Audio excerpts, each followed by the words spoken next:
Alors bonjour et bienvenue sur le plateau d'LVA TV. Nous rencontrons aujourd'hui Alex Tirel, chef du Parti vert du Québec. On se sait à quelques jours, presque quelques heures du lancement de la campagne électorale provinciale. Monsieur Tirel, en quelques mots, avant qu'on rentre dans des questions un peu plus détaillées sur votre programme ou sur l'agriculture, pouvez-vous nous parler un peu du Parti vert en fait? C'est un parti très peu connu. Vous avez des candidats un peu partout au Québec? Oui, en fait, on a des candidats dans presque toutes les régions du Québec et on est un parti éco-socialiste, donc c'est question de prendre soin de l'environnement, mais aussi de la population en même temps, s'assurer que tout le monde puisse avoir accès au système de santé publique, accès aux études aussi. Donc c'est vraiment un programme très complet qui sort un peu du stéréotype qu'on a du Parti vert en étant un parti qui porte uniquement sur l'environnement. Okay, donc en fait, c'est un parti vert, c'est l'idéologie écologiste, mais soutenue par une idéologie de gauche. Exactement. Okay.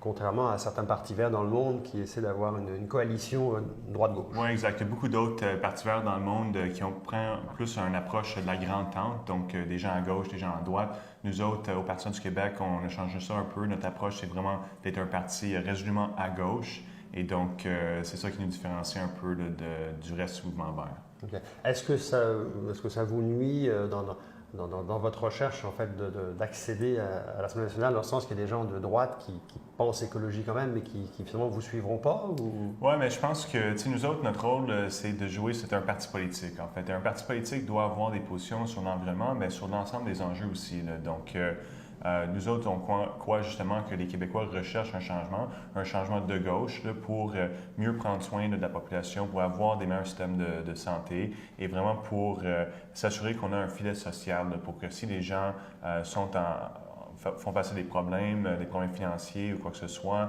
que l'État peut prendre soin des gens. Là. Donc, on pense que c'est très important. Et je dirais aussi qu'il y a un consensus émergent là, dans le monde des écologistes que la lutte pour la justice sociale et la protection de l'environnement sont entièrement reliées, inséparables. Donc, on s'inscrit dans cette logique-là. Mais justement, dans l'esprit être vert, on dirait que c'est un peu la mode d'être vert. On sait que Philippe Couillard, d'ailleurs, lorsqu'il était allé à Paris il y a quelques années, avait lancé le mouvement vert au Parti libéral.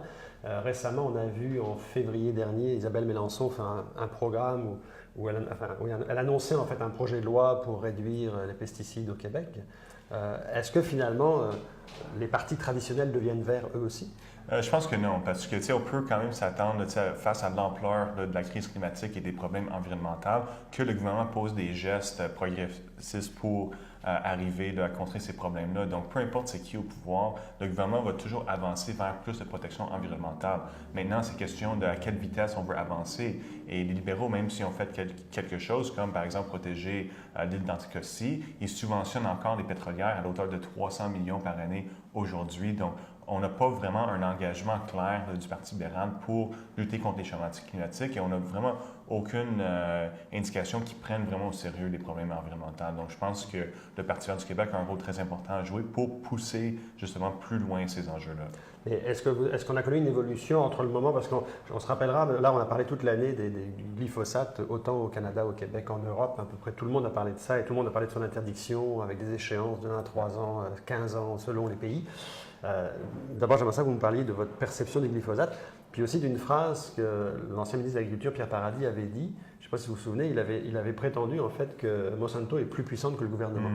Alors ça, c'est une phrase assez étonnante de la part d'un ministre de l'Agriculture, ou c'est un constat, je ne sais pas, mais il reste que depuis Paradis, il y a quand même une ministre de l'Environnement, Mélenchon, qui a essayé, elle, de dépasser ça et d'aller contrer en fait cette aura en fait de Monsanto et compagnie. C'est quoi votre perception par rapport à ça? Le glyphosate est très dangereux, puis on a vu la décision au tribunal aux États-Unis qui ont condamné l'entreprise à payer plusieurs centaines de millions à une personne qui a éteint du cancer là, à cause justement de ce produit-là. Donc maintenant, c'est prouvé devant les tribunaux. Là. Donc on sait très bien que ces produits-là sont dangereux et il faut absolument réduire et voire éliminer le plus tôt possible la glyphosate dans l'agriculture au Québec parce qu'on ne peut pas se permettre de prendre des risques sur la santé des gens et on devrait appliquer plutôt le principe de précaution. Ça devrait être les compagnies qui sont obligées de prouver hors du doute raisonnable que les produits sont sécuritaires avant qu'on utilise ça dans l'environnement et avant qu'on expose des gens à ces produits-là, mais c'est le contraire aujourd'hui. Il reste que, en tout cas, sur le glyphosate, je comprends que votre ambition, c'est l'annulation totale du glyphosate. Sur l'histoire qui se passe aux États-Unis, je pense qu'en récemment, on voyait encore que Bayer, en fait, Monsanto qui est devenu Bayer, va poursuivre à nouveau et va aller en appel. Mais au-delà de ça, au-delà de toute cette bataille juridique internationale autour de Bayer, les producteurs, quand on leur parle, nous encore ce matin, on était dans un champ à Saint-Nicolas, quand on parle aux producteurs, les producteurs ne voient pas vraiment comment, à court terme, ils pourraient se passer du glyphosate parce qu'on ne leur propose pas d'autres solutions. Qu'est-ce que vous feriez, vous, au pouvoir, pour faire en sorte qu'on transfère du glyphosate à d'autres solutions? Vous savez, l'agriculture existait bien avant la glyphosate, hein, donc il y a quand même d'autres manières de faire. Et le Parti du Québec appuie vraiment des subventions de 1 milliard par année pour aider les agriculteurs à délaisser les pesticides, que ce soit le glyphosate ou d'autres pesticides qui sont dangereux pour la santé. On croit qu'on devrait plus privilégier des solutions de permaculture, par exemple, ou d'avoir la biorémédiation pour empêcher les insectes, etc. Donc, ça peut, on ne se cachera pas, là, les pesticides, ça peut rendre l'agriculture plus rapide pour les agriculteurs et il peut avoir des productions qui sont plus élevées parfois. Mais en même temps, il y a un coût qui est associé à ça. Et nous autres, on préférait que les gens travaillent davantage. Peut-être que ça prend plus de main-d'œuvre et plus de ressources, mais travailler plus, mettre le temps que ça prend là, pour vraiment avoir des aliments de qualité sans prendre de risques pour l'environnement, pour la santé des gens. Oui. Alors, pour parler d'aliments de qualité, on sait que l'agriculture de proximité qui donne effectivement des aliments de qualité à 100%, quasiment à 100%, ne représente que 2% en fait, de la production agricole du Québec et pourtant ça prend de plus en plus de place dans les discours, dans les médias, même dans le discours du syndicat de l'UPA qui en parle de plus en plus. Mais concrètement, en fait, l'agriculture de proximité, ça n'existe quasiment pas. C'est quoi les possibilités? Le Parti vert, vous proposez quoi, vous, pour donner de la place? Mais on veut un moratoire sur le dézonage des terres agricoles. Juste hier, j'étais à la ville de Québec. Dans l'Ouest, il y a des terres agricoles qui font l'objet de spéculation immobilière. Donc, vous parlez des terres des Sœurs de Charité, là? Non, c'était plus au nord de Saint-Augustin de Desmaures. Okay. Donc, d'autres terres en situation semblable à proximité des grands centres. Fait que ça, on veut un moratoire pour ça.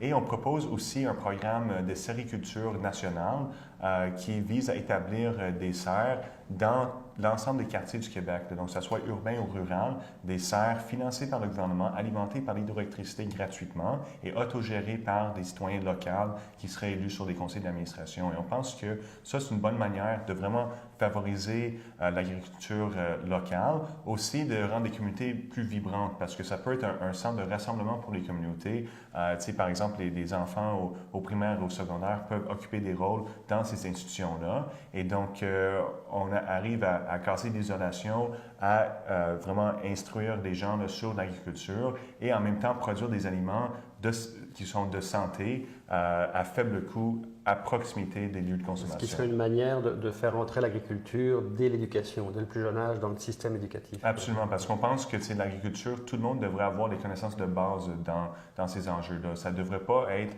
toujours séparé que les gens en ville, on va à l'épicerie, on ne sait même pas de où viennent les aliments. Il doit y avoir une éducation populaire et ça, c'est une parmi plusieurs outils qu'on peut mettre en place dès maintenant pour vraiment inciter un changement en ce sens. Okay. Puis, pour terminer, vous vous situez comment, en tant que parti, si vous preniez le pouvoir au Québec, vous nommeriez votre ministre de l'Agriculture. Le Québec, on vit dans un monopole depuis 1972, monopole syndical. Les discours que vous tenez se rapprochent beaucoup de l'Union paysanne. L'Union paysanne est une association syndicale non reconnue, comme le CE en est une. Plusieurs partis sont en faveur du monopole. Aujourd'hui, je pense qu'on peut dire que le Parti libéral, la CAQ, le Parti québécois ont tous fait la démonstration qu'ils sont plutôt en faveur du monopole, jusqu'à preuve du contraire.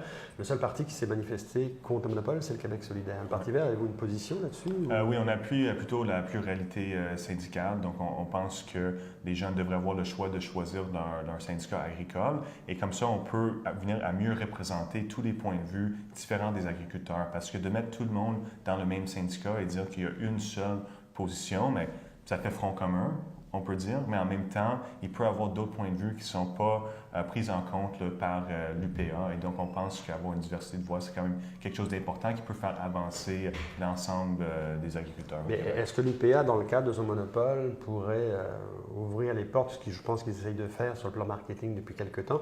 Est-ce que vous pensez que dans leur monopole, ils pourraient ouvrir la porte, en fait, à différentes sortes d'agriculture, à intégrer en fait la vision agriculture de proximité, mais de le gérer à travers leur monopole? Est-ce que c'est jouable ou il faut vraiment que l'Union paysanne ait une place à jouer?